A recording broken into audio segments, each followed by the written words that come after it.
저는 이번 코로나19 사태를 맞이하면서 우리 공동체를 위한 기도 영상을 제작하기 시작했습니다. 처음에는 너무 이런 상황이 납득이 안 돼서 목사로서 공동체를 위해 기도 영상을 만들어 보내주면 어떨까라고 하는 생각이었죠. 벌써 7번째 제작이 되는군요. 오늘은 제 개인적인 이야기를 하면서 시작하려고 합니다. 제 가방 속에는 25년이 넘은 종이 쪽지 하나가 지금도 있습니다. 이제는 낡고 헤어져 글씨조차도 제대로 남아있지 않는 문서이지만 저는 그것을 버릴 수가 없습니다. 버릴 수 없는 한 장짜리 문서에는 다음과 같이 기록이 되어 있습니다. 사망진단서 김한길. 그때는 결혼하고 몇 년 지난 즈음이었습니다. 부목사 시절 눈 곧뜰 새 없이 바빴습니다. 두 번째 자녀인 아들이 태어나서 첫 돌이 지난 것 같습니다. 그런데 일어서지도 못하고 먹지도 못하고 몸은 뒤틀려가는 문해증이라는 희귀병을 가지고 태어난 아이입니다. 병원에서 진단을 받던 날 저를 잘 아는 의사분은 본인이 무슨 죄를 지은 것이냐 그 아이를 이리저리 안아보고 그러면서 저에게 목사님, 한길이는 앞으로 잘 견뎌야 5년, 6년 정도입니다. 도리질치며 부정하는 저에게 등이 휘어져 가는 모습을 보이면서 이렇게 이야기하더군요. 목사님, 제가 오진이기를 바랍니다.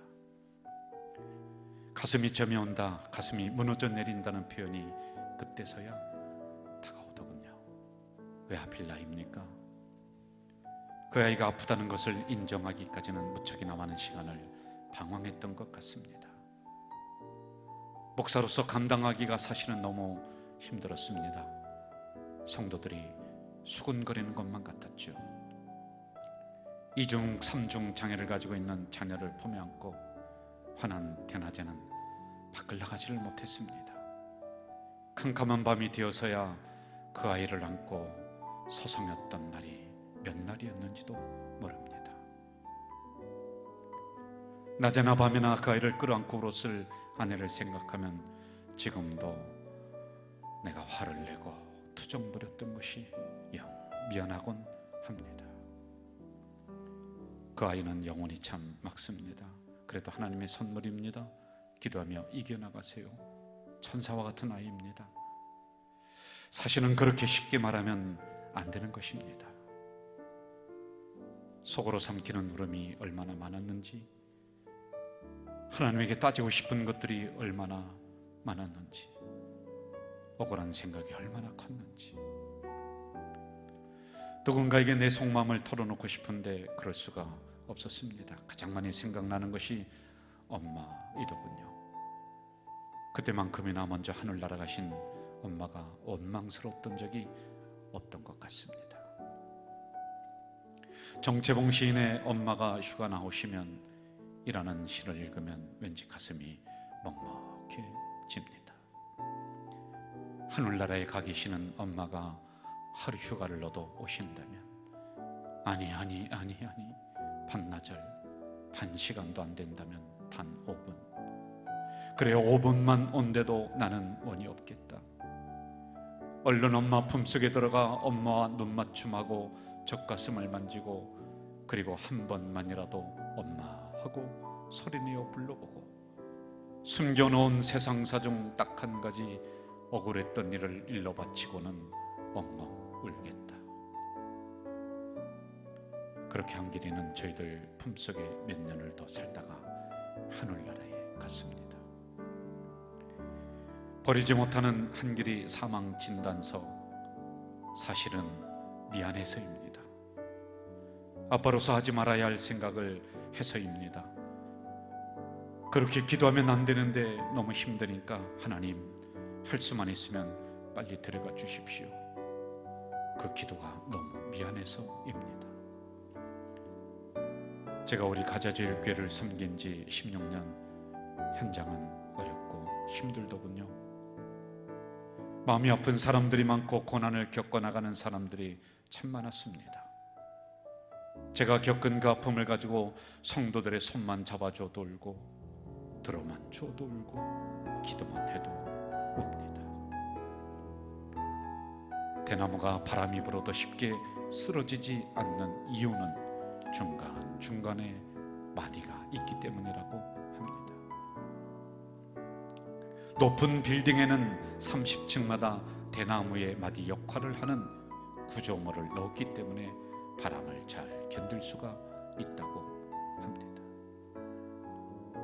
그런데 대나무는 마디가 생기는 동안 성장을 멈춥니다. 겉보기에는 성장이 멈춘 것 같지만 실상은 마디를 속으로 만들고 있기 때문이죠. 그 마디를 기초로 다음 대나무 칸이 형성이 되고 또 다음 마디를 발판으로 다음 칸이 성장을 하기 때문입니다. 우리 인생도 갖가지 장애물을 만납니다. 마치 성장이 멈춘 것 같을 때가 있습니다. 사람들이 나를 외면합니다. 실패가 찾아옵니다. 우울감이 나를 엄습해와서 더 이상 앞으로 나가지 못할 때가 있습니다. 하지만 그때가 바로 인생의 마디가 생기는 시간이죠. 버림받은 것이 아닙니다. 그 마디를 통해서 다음 인생의 칸이 형성이 되고 그 마디를 발판으로 또 다음 칸이 형성이 되고 그래서 모진 비바람에도 쓰러지지 않는 강인한 사람으로 성장하는 것입니다. 폴 투리니는 이렇게 말합니다.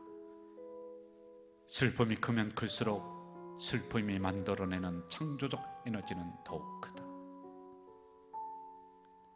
우리는 하나님의 자녀로서 하나님께서 우리와 함께 하시기 때문에 어떤 고난이라도 창조적인 에너지로 바꿀 수가 있습니다.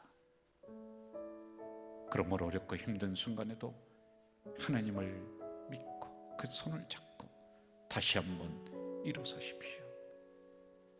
그리고 그 마디를 발판으로 다음 칸을 향해 나아가십시오. 나의 가는 길을 오직 그가 하시나니 그가 나를 단련하신 후에는 내가 정금같이 나으리라. 여러분, 있는 그 자리에 소리가 조용히 기도했으면 좋겠습니다. 우리들의 아픔과 고난을 다 품어 안으시고 그렇게 십자가에 달리신 주님을 기억하면서 말입니다.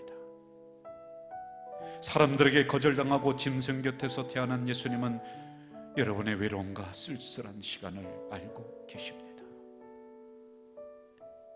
목수의 집에서 태어나 시골에서 자란 예수님은 당신의 땀, 고생, 어려움을 알고 계십니다. 여우도 굴이 있지만 깃들일 곳이 없었던 예수님은 의지할 곳 없는 당신의 불안한 마음을 알고 있습니다. 수건을 덩이고 제자의 발을 씻기시던 예수님은 당신이 남몰래 베푼 친절과 희생을 알고 계십니다. 이 잔을 나에게서 거두어 주소서 호소하신 예수님은 당신의 약함, 실패의 발걸음 알고 계십니다. 칼보리 언덕을 홀로 올라가신 예수님은 남몰래 흘리는 당신의 눈물을 알고 있습니다. 친구들의 떠남과 배신을 체험하신 예수님은 혼자서도 굳세게 살아보려는 당신의 몸부림을 알고 계십니다. 이 시간 여러분, 주님 앞에 우리의 마음을 고백하며 조용하게 침묵으로 기도하겠습니다.